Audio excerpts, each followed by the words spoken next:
Bonjour à tous et à toutes, j'espère que vous allez bien.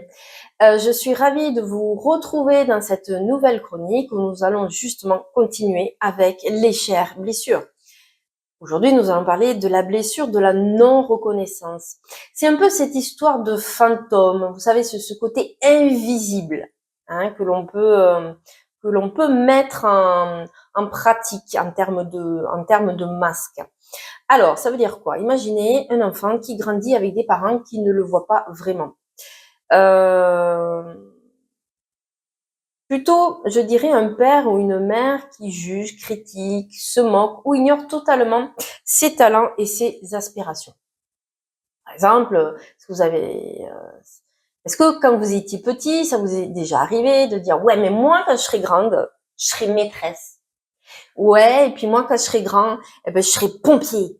Et bien moi, quand je serai grande, eh bien je serai maîtresse, thérapeute, coiffeuse esthéticienne. Le truc qui n'existe pas, mais ça fait tellement kiffer l'enfant. On est d'accord. Et du coup, donc il annonce ça, l'enfant annonce ça à ses parents. Et ses parents qui disent quoi? Tu veux faire ça?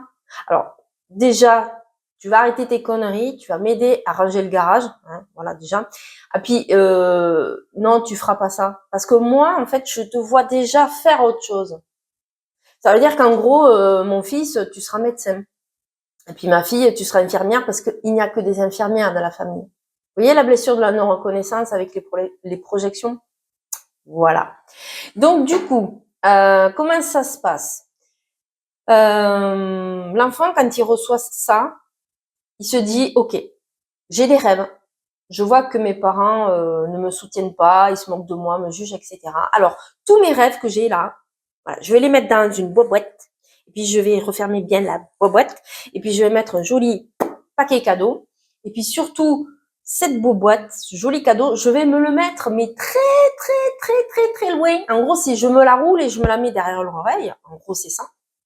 Mais dans l'inconscient, ça va être plutôt, ouh là là, je vais ranger ça quelque part, surtout pour que je n'ai plus accès. Puisque bon, ben, j'aime mes parents, donc je vais écouter mes parents et en même temps, j'ai pas trop le choix. Ok? Voilà. Donc, qu'est-ce qui se passe en grandissant? Eh ben, en grandissant, l'enfant va se mettre dans un état de hyper performant, de suradapté. Parce qu'en fait, il va tout le temps chercher le waouh, t'es génial, ouais, mais c'est super ce que tu fais, ah non, mais bravo, les applaudissements, vous voyez, des trucs comme ça. Mais choses qu'il n'a pas. Donc, du coup, il va se suradapter. Donc, du coup, il va se mettre dans un état de caméléon. Ça veut dire que il va être parfait dans son boulot, parfait dans son couple, parfait dans sa famille, parfait avec ses amis. Mais en fait, il sait même plus qui il est. Parce qu'il se suradapte. Donc, vous l'aurez compris, la quête de la perfection n'existe pas, c'est une bip d'illusion. Vous voyez? Alors, du coup, il va chercher à faire 10 fois 10 choses à la fois, sauf qu'en fait, il n'est jamais satisfait. Il y a une espèce de frustration, d'insatisfaction intérieure. Ce qui est normal, c'est logique, puisqu'il va chercher la quête, il est dans cette quête de la, de la reconnaissance et de la perfection qui n'existe pas. Donc, s'il se rebelle, qu'est-ce qui se passe? Donc, ça veut dire que s'il refoule la blessure, il devient le rebelle discret. Alors, il a ses projets, il aime ce qu'il aime, il fait ce qu'il aime vraiment, mais il reste dans l'ombre. Il n'ose pas montrer son talent, de peur d'être critiqué ou jugé. Alors, je m'adresse à toutes ces personnes qui, justement, puisque j'ai été là-dedans aussi, et notamment à travers la thérapie, et pourtant ça fait plus de 10 ans que je suis là-dedans, mais j'ai vécu ces moments aussi de ouais mais non mais là je peux pas dire ça. Non mais on va me juger. Non mais on va me critiquer. Oui, de toute façon ça n'ira jamais. Et puis bon voilà, quand je parle, je suis tout le temps en train de faire des et des voilà, et puis un thérapeute c'est pas ça, un thérapeute ça reste droit, et puis c'est pas et puis voilà, il dit pas de gros mots, etc., etc. Pardon?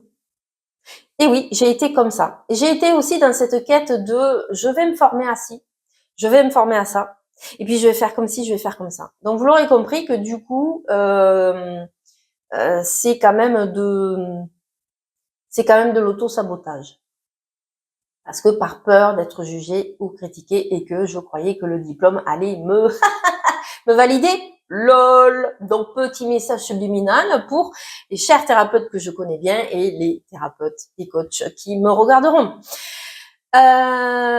Et donc, sinon, l'adulte peut sublimer cette blessure et c'est le cas, effectivement, de devenir un mentor, un coach, un thérapeute, un accompagnant, un professeur, etc.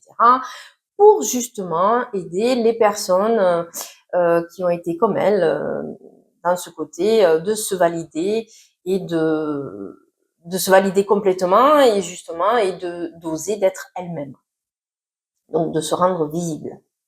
Donc, quel est le mode d'emploi? Quelles sont les clés? Ben, c'est simple, c'est déjà d'accepter la blessure, de la reconnaître, de se dire bon, mais j'arrête de chercher la validation extérieure, j'arrête de chercher la validation chez mon mari, chez ma copine, etc. Je ne dépends plus aussi du coup à travers les réseaux sociaux, mon compte Facebook et Instagram de rechercher absolument des abonnés et des likes, hein, vous l'aurez compris, de retrouver ce qui vous fait vraiment vibrer. C'est que même ce que vous aimez, vous voulez le mettre en lumière, et bien justement de dépasser cette peur d'être jugé, cette peur d'être critiqué. Je vous le rappelle, quoi que vous fassiez, ça n'ira jamais. Alors autant que vous soyez vous-même, ok? Ça peut être aussi de vous libérer des attentes familiales.